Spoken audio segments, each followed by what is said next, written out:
Hey, what's going on, everyone? Thank you for being here. This is part 2 in my knife build along walkthrough series, whatever you want to call it.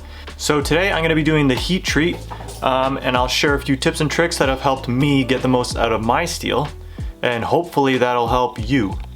So yeah, let's do it. Alright, so I've got my knife cut out, ground, profile's done, holes are drilled, a few extra holes to take some weight out. So it's ready to be heat treated. You'll notice that I don't have bevels ground. This is full thickness that I'm going for. Yes, I heat treat all of my knives, or most of my knives, at full thickness. If it is a deep hardening steel, shallow hardening steels, you'll want to grind down some bevels for obvious reasons, because it's a shallow hardening steel.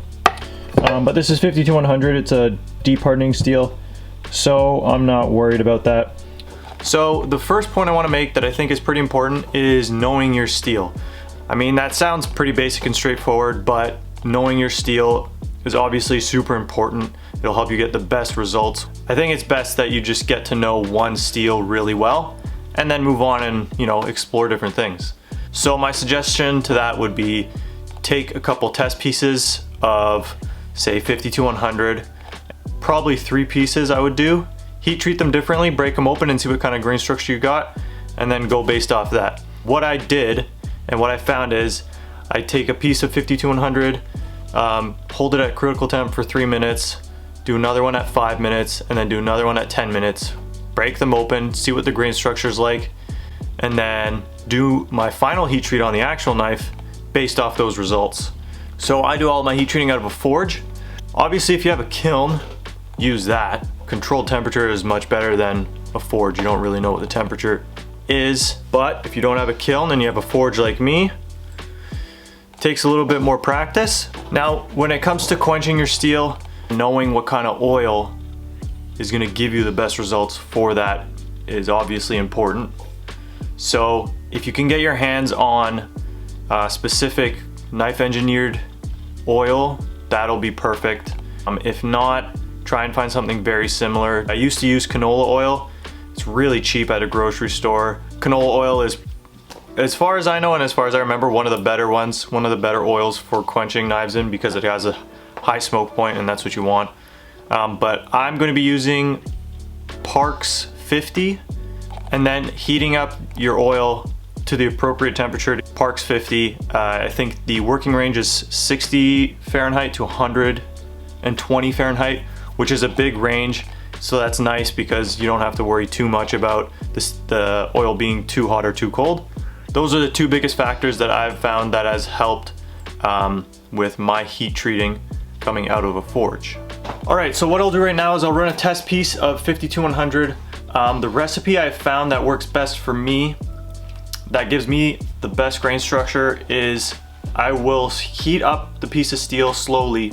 I don't want to blast it because I want to make sure that it's evenly heated. So I'm going to slowly heat it up, which takes about 5 minutes. Then I'm going to let it soak. So I'm going to do my best to move the piece in and out and make sure that the entire knife, or in this case, the entire test piece, is going to be heated evenly. Then after the 5 minutes, I'll quench it in the oil, break it open, and we'll have a peek at the grain structure. Hopefully it's nice and fine. All right, so first thing I'm going to do is check the temperature of the oil.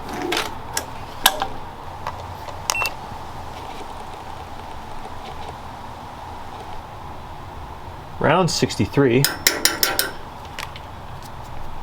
Which isn't bad, but I think I'm going to bring it up to 70. So I'm going to set up a torch, heat it up from the side instead of heating up a piece of steel and dunking it in, because I heard that ruins your oil quicker. So I'm going to set up a torch and get that going.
so here's the test piece.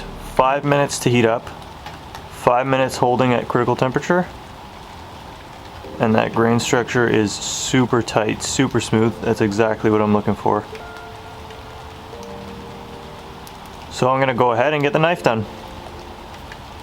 Alright, so I'm ready to heat treat this knife. Now a few things to quickly think about while I'm heat treating to mitigate warping as much as I can.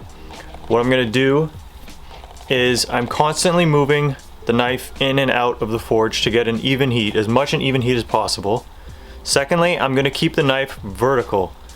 Don't lay it flat in the forge because you're actually gonna be heating one side more than the other side, and that could cause serious warping when you go to quench. I've done it, it happens, and it sucks. And the last thing is hardening as much of that blade as you can. So if you can harden the entire blade from tip to the back of the handle, that's perfect.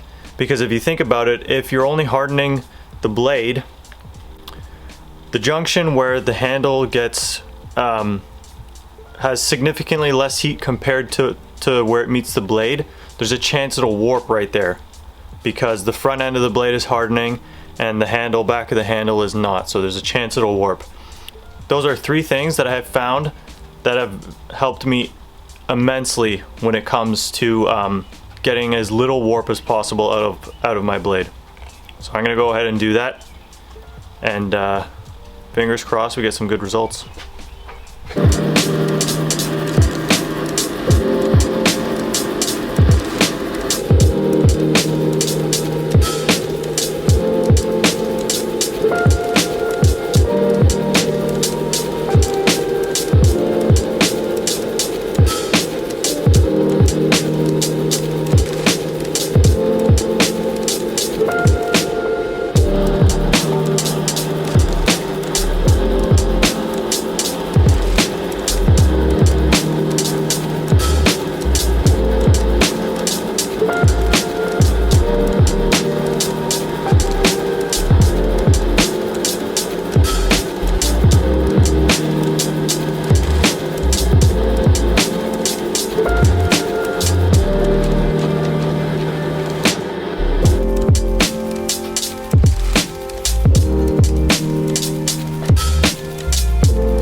So that looks like it came out almost perfectly straight. Very happy with that result. If there's any small bends in there, I can definitely just grind them out because it doesn't look like there's anything in there. It went well. It went well. So here's the knife. File test, obviously.